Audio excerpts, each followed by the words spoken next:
My landlord texted rent doubles since you can't work, while I was recovering from emergency surgery. 3 years later, he got 22 years in prison for targeting vulnerable tenants. I was lying in a hospital bed 3 days after emergency appendectomy, when my landlord Vincent texted me at 6:48 a.m. Heard you're in the hospital. Since you can't work, your rent doubles starting next month.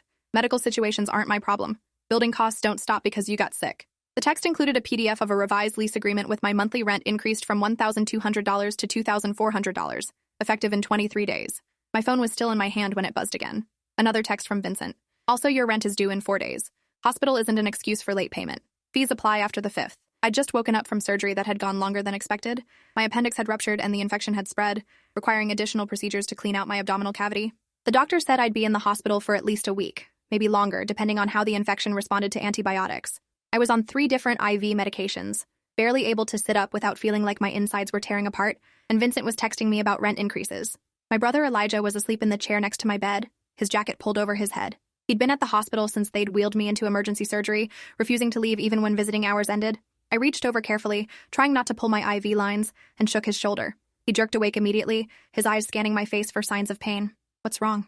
Do you need the nurse? His hand was already reaching for the call button. Vincent texted me. He's doubling my rent because I'm in the hospital. I held up my phone so Elijah could read the messages.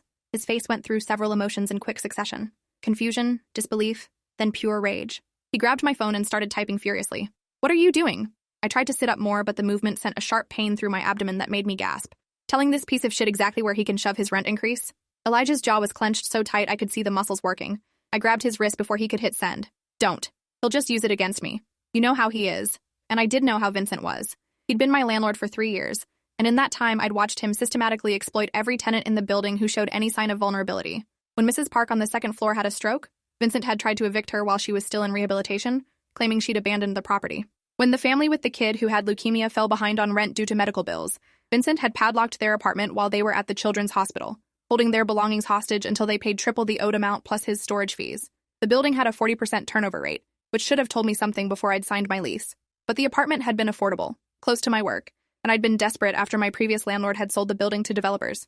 Vincent had seemed normal during the application process, professional even. It wasn't until after I'd moved in that I'd seen his real personality emerge.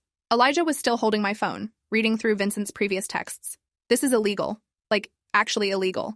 You can't just double someone's rent in the middle of a lease term. He says it's an amendment based on changed circumstances.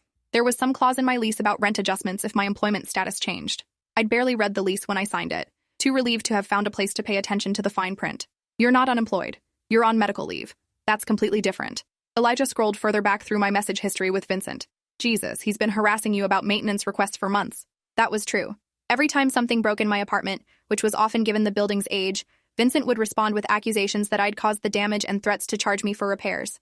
The leaking sink? My fault for running the water too hard. The broken heater? My fault for setting the temperature too high. The window that wouldn't close properly? My fault for opening it in the first place. I'd stopped reporting problems after he'd threatened to sue me for property damage when I'd mentioned the mold growing in the bathroom. Just dealt with issues myself, or learned to live with them. My phone buzzed again. Another text from Vincent. Need confirmation you received the lease amendment. Sign and return by end of day, or I'll consider it lease violation. He can't do that, Elijah said, but his voice had less certainty than before. Can he? I didn't know. I worked as a data analyst for a mid-sized insurance company, not a lawyer. My knowledge of tenant rights extended to whatever I could Google, and right now I was too drugged up on pain medication to even attempt research. The nurse came in to check my vitals and change my IV bags. She saw the expression on both our faces and asked if everything was okay. Elijah showed her Vincent's text without asking my permission first. Her reaction was immediate and visceral. Are you fucking kidding me? You just had emergency surgery. She looked at me with a mixture of pity and outrage. Some people are just evil. That's the only explanation. After she left, I tried calling my HR department to ask about my medical leave and whether it affected my employment status in any legal way that a landlord could exploit. I got transferred 4 times before reaching someone who put me on hold for 20 minutes, then told me they'd have to research the question and call me back. They didn't call back. Vincent did, though. At 2:17 p.m., while I was trying to eat the hospital's approximation of chicken soup, my phone rang with his number.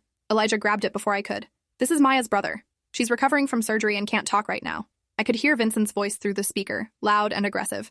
I don't care about her medical situation. I need that signed lease amendment or she's in violation of her contract. She's in the hospital, Elijah repeated, his voice tight with controlled anger. Normal human beings don't harass people in the hospital about rent. Vincent laughed. Actually laughed. Normal human beings pay their bills on time regardless of circumstances. Buildings don't run on sympathy. If Maya can't afford to live there anymore, she should move out. The call ended abruptly. Elijah stared at my phone like it had personally offended him. I'm calling a lawyer. This has to be illegal. But lawyers cost money, and I'd just maxed out my credit cards paying the hospital deposit that my insurance didn't cover. My savings account held exactly $847, which wouldn't even cover next month's current rent, let alone the doubled amount Vincent was demanding. That evening, my dad called from the road. He was a long-haul truck driver, currently somewhere in Nevada, and he'd been trying to get back since Elijah had called him about my surgery. "How are you feeling, sweetheart?" His voice had that rough quality it got when he was worried but trying not to show it. "I'm okay, Dad. Doctors say I'll be out in a few days." I didn't mention Vincent's texts. My dad had enough to worry about without adding landlord harassment to the list. We talked for 15 minutes about nothing important, just the sound of his voice making me feel slightly more grounded. After we hung up, Elijah showed me something he'd found. A tenant review site where multiple people had posted about Vincent's harassment tactics. Story after story of medical emergencies, job losses, family crises, all met with rent increases, eviction threats, or outright illegal actions. One woman described how Vincent had cut her power while she was recovering from chemotherapy, claiming she'd violated her lease by having too many visitors. Another detailed how he'd changed her locks while she was at her mother's funeral, demanding 3 months' rent upfront to get back in.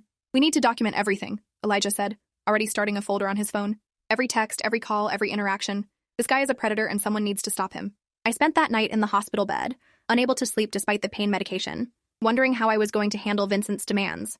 My rent was due in 4 days and I had no way to pay it from a hospital bed. My bank's app wasn't working properly, and I couldn't set up automatic payment without access to my laptop at home. Even if I could pay, there was no way I was signing that lease amendment. But refusing to sign meant Vincent would claim I was in violation, and then what? Eviction proceedings while I was recovering from surgery? The next morning brought another text from Vincent. This one included photos, pictures of my apartment door with a notice taped to it. "Rent overdue, resident in violation of lease terms, legal action pending." My rent wasn't even late yet. It wasn't due for 3 more days. Elijah saw the photos and immediately called the police non-emergency line. The officer who answered listened to his explanation, then said unless Vincent was actively threatening violence, it was a civil matter between landlord and tenant. They couldn't do anything about harassment via text message. "But he's harassing someone in the hospital recovering from surgery," Elijah argued. "Doesn't that count as something?" Apparently it didn't. The officer suggested we contact a tenant rights organization or consult with a lawyer, helpful advice that required resources we didn't have. My hospital discharge got delayed. The infection wasn't responding to antibiotics as well as hoped, and my white blood cell count was still elevated. The doctor wanted to keep me for observation for at least 3 more days, maybe switching to different medications. 3 more days meant my rent would officially be late. Vincent would have legal grounds to start whatever process he'd been threatening. I tried to call him from the hospital to explain the situation, to ask for a few days extension given the circumstances. He didn't answer. Just texted back, "All communication must be in writing. Verbal requests not accepted." So I sent an email from my phone, carefully worded, explaining that I was still hospitalized with complications from surgery, that I would pay rent as soon as I was released and could access my bank properly, that I hoped he could show some understanding given the medical emergency. His response came in under 5 minutes. "Rent is due per lease terms. Medical emergencies are not the landlord's responsibility. Failure to pay on time will result in late fees plus legal action. The lease amendment must be signed regardless of payment status." Elijah wanted to post about Vincent on social media, to publicly shame him. I stopped him, worried that retaliation would make things worse. Vincent had keys to my apartment. He could destroy my belongings, claim I'd damaged the property, manufacture any number of reasons to keep my security deposit, or charge me for additional costs. The day my rent was officially due, I was still in the hospital. My brother went to my apartment to get my laptop so I could access my bank account properly. He found Vincent in the hallway outside my door, taking photos of the entrance. "What are you doing?" Elijah asked, his phone already out to record the interaction. Vincent didn't seem bothered by being filmed. "Documenting the property condition for legal proceedings. Maya is in violation of her lease terms, and I'm building my case. She's in the hospital. She had emergency surgery, and there were complications." Elijah kept his voice level, but I could hear the anger underneath when he sent me the video later. "Not my problem. She signed a contract. Contracts don't have sympathy clauses." Vincent turned away and walked down the hallway to his office on the first floor. Elijah got my laptop and came straight back to the hospital. I managed to pay my rent that afternoon, though it meant overdrawing my checking account slightly. My bank's overdraft protection kicked in, adding a $35 fee to my mounting financial problems. I sent Vincent the payment confirmation email immediately. His response was brief. "Payment received late. $150 late fee applied. Lease amendment still requires signature." I hadn't signed the lease amendment. Wasn't going to sign it. Doubling my rent would make the apartment completely unaffordable on my salary even when I went back to work. But Vincent was treating my refusal to sign as a separate lease violation, compounding his claims against me. My dad made it back to town 3 days later, walking into my hospital room looking exhausted from straight driving. He hugged me carefully, avoiding the IV lines and bandages, then turned to Elijah for the full story. When Elijah showed him Vincent's texts, my dad's face went through the same progression of emotions my brothers had. But my dad's anger burned hotter and colder simultaneously. "Give me this man's address," was all he said. "Dad, no. You can't," I started, but he cut me off. "I'm not going to hurt him. I'm going to talk to him, human to human. Explain why harassing my daughter in the hospital is a bad idea." Elijah and I exchanged glances. Our dad wasn't violent, but he was intimidating when he wanted to be. 6'3", 230 pounds, with a voice that could carry across a truck stop parking lot. I gave him Vincent's address. Watching my dad walk out of that hospital room, I felt like I was 13 again, seeing him handle my middle school bully. Except I was 31 now, and the stakes were a lot higher than cafeteria drama. My dad returned 2 hours later looking even angrier than when he'd left. "That man is a coward and a predator," he said without preamble. Soon as I walked in his office, he threatened to call the police.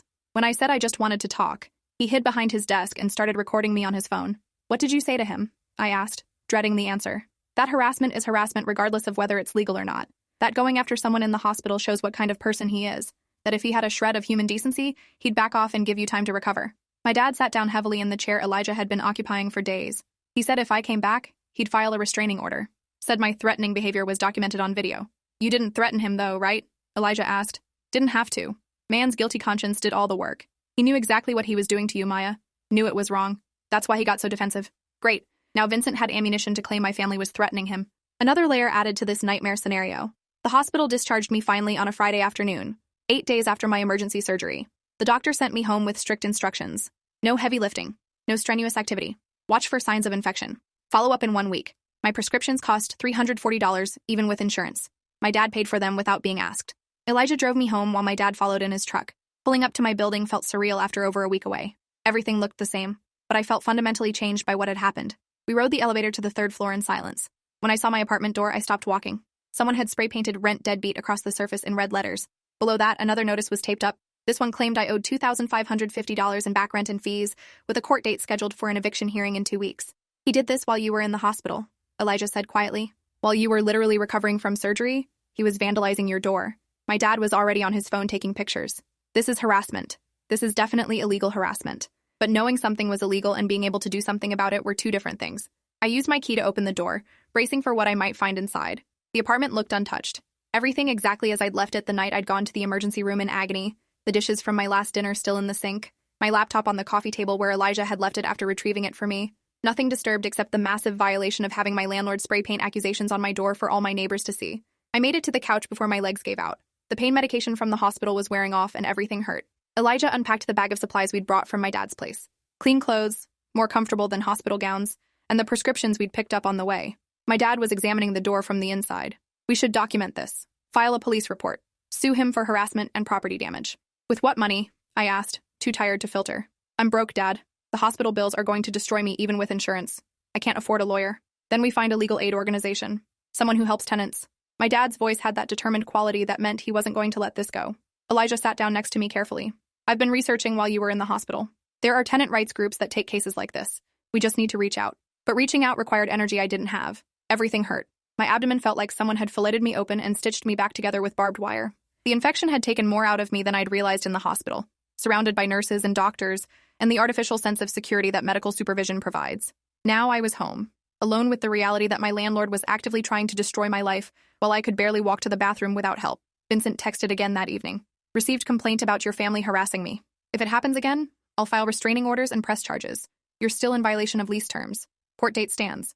My dad saw the text and started typing out an angry response. I stopped him. "Don't. Please. It'll just make everything worse." "How can it get worse?" he asked. "He's already trying to evict you while you're recovering from surgery. He's vandalized your door. He's harassing you constantly. What's worse than this?" I didn't have an answer. Just a bone-deep certainty that engaging with Vincent directly would somehow make him more vicious.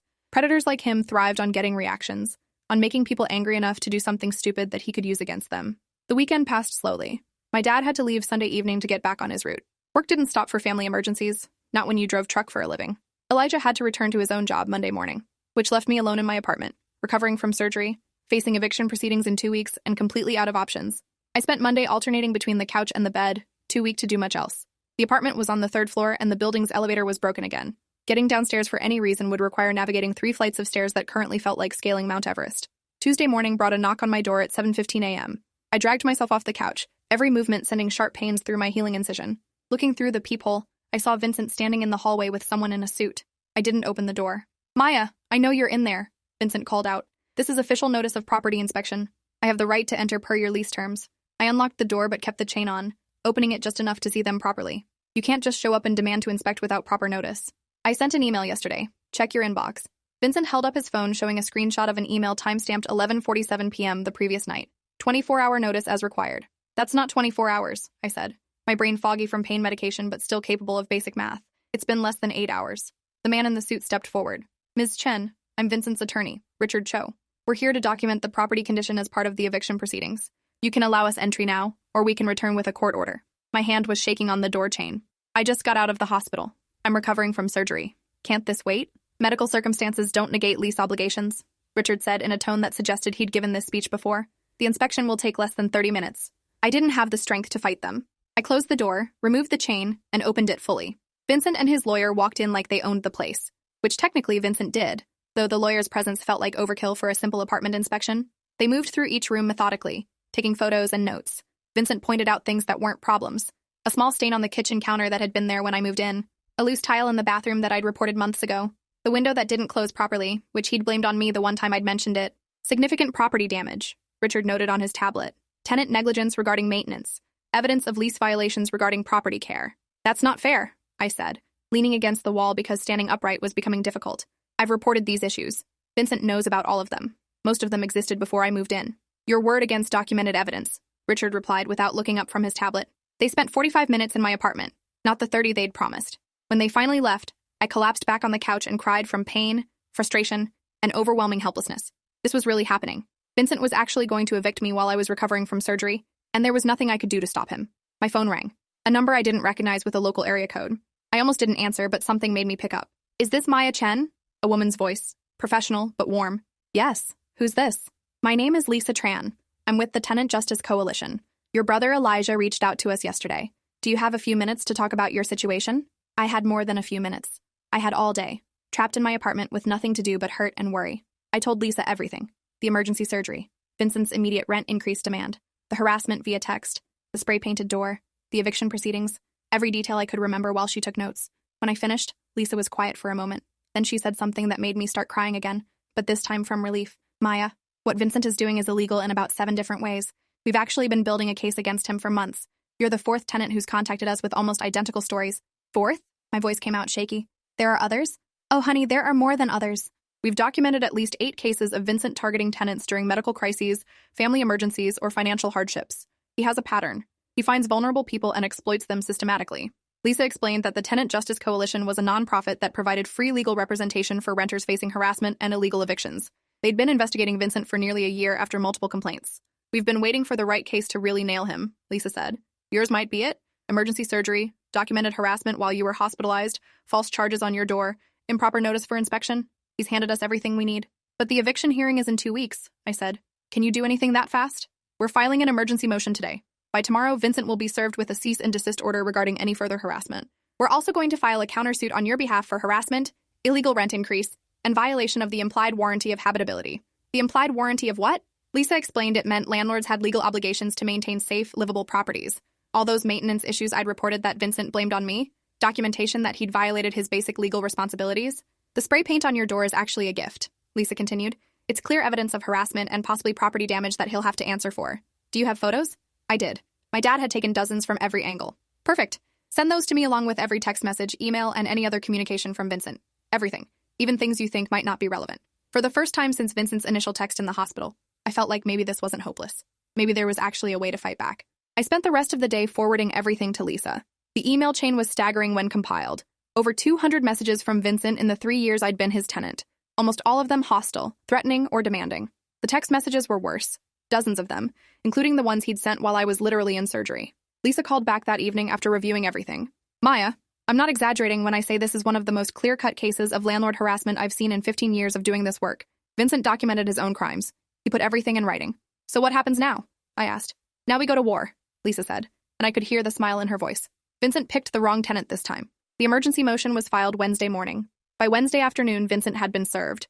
He called me immediately, his voice tight with barely controlled rage. You're suing me? After everything I've done to accommodate your situation? I almost laughed at the audacity. Accommodate? You tried to double my rent while I was in the hospital. That lease amendment was perfectly legal. You're the one who refused to sign it. Because it was illegal. You can't just unilaterally change lease terms. I was reading from notes Lisa had given me, the actual tenant law I should have known all along. We'll see what the judge says about that, Vincent snapped. In the meantime, you're still facing eviction for non-payment of rent and lease violations. I paid my rent. On time. You added illegal late fees. Those fees are specified in your lease? The lease you're trying to illegally amend? Also, the spray paint on my door? That's property damage you're responsible for. There was a long silence. When Vincent spoke again, his voice had changed. Less aggressive, more calculated. We can settle this quietly. Forget the amendment. You pay what you actually owe, clean up any misunderstandings. We both move on. No, I said, surprised by how steady my voice sounded. We're past settlements. I want this on record. What you did to me, what you've apparently done to multiple other tenants. People need to know. He hung up without responding. Thursday brought more developments. Lisa called to tell me they'd identified 6 more of Vincent's former tenants willing to come forward with similar stories. The case was expanding into something bigger than just my individual situation. We're going to request a full audit of Vincent's property management practices, Lisa explained. If the pattern holds, we're looking at systematic harassment across multiple properties over several years. Vincent retaliated by filing additional claims. He alleged I'd subletted my apartment without permission, pointing to the nights Elijah had stayed over while I was in the hospital. He claimed I'd caused thousands of dollars in property damage, using the photos from the inspection where he'd documented pre-existing problems. He even tried to claim I'd threatened him, using the video of my dad's visit to his office out of context. Lisa wasn't worried. These are desperate moves. He's trying to muddy the waters because he knows his original position is indefensible. Every new false claim just adds to our case. The eviction hearing got moved up to Friday, just 1 week after I'd been discharged from the hospital. Lisa protested the timing, arguing I was still recovering and medically unable to attend court. The judge denied the extension, saying landlord-tenant disputes required swift resolution. So Friday morning, still barely able to walk without pain, I dressed in the most professional clothes I owned and let Elijah drive me to the courthouse. My dad had driven straight through from Colorado to be there, arriving an hour before the hearing with coffee for all of us. Vincent arrived with his lawyer Richard Cho and 2 other men in expensive suits. His legal team probably cost more than I made in 6 months. Lisa arrived alone, carrying a single messenger bag. She saw my worried expression and smiled. Don't worry, I don't need a team. I have facts. The courtroom was smaller than I expected, more like a conference room with a judge's bench. We sat on opposite sides while the judge reviewed the filings. The judge, a woman in her 60s with sharp eyes, looked up after several minutes of reading. Mr. Cho, your client is seeking eviction based on non-payment of rent and lease violations, but I'm seeing in the response that rent was paid, only 1 day late, during a medical emergency. Explain the late fee calculation. Richard stood, smooth and professional. Your Honor, the lease clearly states that any payment received after the first of the month incurs a $150 late fee. Ms. Chen's payment arrived on the 2nd. Therefore, the fee applies regardless of circumstances. And the lease amendment doubling the rent? When was that presented to Ms. Chen? The amendment was sent digitally while Ms. Chen was temporarily unavailable. It was a standard contract modification based on changed circumstances. Changed circumstances being what exactly? The judge's tone suggested she already knew the answer. Ms. Chen's employment status came into question, Your Honor. The building owner has the right to assess risk and adjust terms accordingly. Her employment status didn't change. She was on medical leave following emergency surgery. That's not the same as unemployment. Lisa stood up. Your Honor, if I may. The defense is misrepresenting the situation substantially. The judge gestured for her to continue. Ms. Chen was hospitalized for emergency appendectomy that developed into sepsis. She was in intensive care when the defendant texted her demanding she sign a lease amendment doubling her rent. When she didn't immediately respond because she was sedated and recovering, the defendant began a campaign of harassment, including showing up at the hospital, demanding she handle work obligations. Lisa pulled out her phone. I have text messages timestamped while Ms. Chen was in surgery. I have witness statements from hospital staff. I have photos of property damage the defendant caused to Ms. Chen's door while she was hospitalized. She laid out document after document on the table. Hospital records, text message chains, photos of the spray-painted door, statements from my dad and Elijah, emails from other tenants describing identical harassment patterns. The judge examined each piece of evidence carefully. Vincent shifted uncomfortably in his chair, whispering urgently to Richard. Your Honor, Richard tried. These are taken out of context. My client was simply trying to... Your client was harassing a tenant recovering from major surgery. The judge interrupted, demanding she sign unconscionable contract modifications while medically vulnerable, trespassing to vandalize her property, using medical emergencies as leverage for illegal rent increases. She looked directly at Vincent. Is it true you sent text messages to Miss Chen while she was hospitalized? Vincent's lawyer started to answer, but the judge held up her hand. I asked Mr. Vincent. Vincent cleared his throat. I sent messages regarding business matters, yes. I wasn't aware of the specific timing. You texted her the day after her emergency surgery demanding rent increases and threatening eviction. The timestamp is right here. The judge held up the evidence. And 3 days later, you spray-painted accusations on her door? That wasn't me, Vincent said quickly. I hired someone to post the notice. I didn't authorize the spray paint. You hired someone to vandalize your own property with defamatory statements about your tenant? The judge's skepticism was obvious. You're admitting you arranged for that notice to be placed then? Vincent realized his mistake too late. I mean, the notice was proper. The spray paint must have been someone else. The judge sat back, her expression hard. I'm denying the eviction petition. Furthermore, I'm ordering a full investigation into property management practices at all buildings owned by Mr. Vincent. Ms. Chen, you're awarded immediate relief including removal of all illegitimate late fees, return of any excessive charges, and a protective order preventing your landlord from any non-emergency contact for the next 90 days. Vincent stood up abruptly. You can't do that. I have rights as a property owner. Sit down, Mr. Vincent. I can and I am. What you did constitutes clear harassment of a vulnerable tenant. If even half of what's documented here is accurate, you've violated housing law in multiple ways. She turned to Lisa. Ms. Tran, I understand you're representing multiple tenants with similar claims against Mr. Vincent? Yes, Your Honor. We've identified at least 6 other tenants with documented evidence of similar harassment patterns. I want all those cases consolidated and brought before this court. We're going to get to the bottom of this systematically. The judge signed several documents. Mr. Vincent, you're ordered to appear at a hearing in 3 weeks to address the broader allegations of tenant harassment. Failure to appear will result in immediate sanctions against your properties. We left the courthouse victorious, but Vincent wasn't done fighting. He filed an appeal that afternoon. His lawyer argued the judge had overstepped, that landlord-tenant law didn't give courts authority to investigate broader patterns. The appeal would take months to resolve, but Lisa wasn't worried. He's just delaying the inevitable. Every day that passes, we find more victims, more evidence. He's building our case for us. The protective order meant Vincent couldn't contact me directly. It was a relief not to wake up to threatening texts, not to worry about him showing up at my door demanding things. I could focus on recovering. My follow-up appointment showed the infection was finally clearing. The doctor was pleased with my progress, though concerned about the stress levels I admitted to experiencing. Healing required rest, both physical and emotional. Over the next month, Lisa's team found 11 more former tenants willing to testify against Vincent. Each story was similar to mine. Medical emergencies, family crises, financial hardships, all met with immediate harassment, illegal fees, or eviction attempts. Vincent had a type. He targeted people when they were most vulnerable, using their crises as leverage to extract money or force them out so he could rent to new tenants at higher rates. One woman, Patricia, had been evicted while recovering from a stroke. Vincent had claimed she'd abandoned the property because she was in rehabilitation. He'd put all her belongings in storage and charged exorbitant daily fees, effectively holding her possessions hostage until her family paid thousands of dollars. Another tenant, Marcus, had lost his apartment when his child was diagnosed with leukemia. Vincent had doubled the rent, citing changed circumstances identical to my situation. When Marcus couldn't pay due to mounting medical bills, Vincent had evicted him and kept his entire security deposit for property damage that didn't exist. The consolidated hearing was scheduled for October.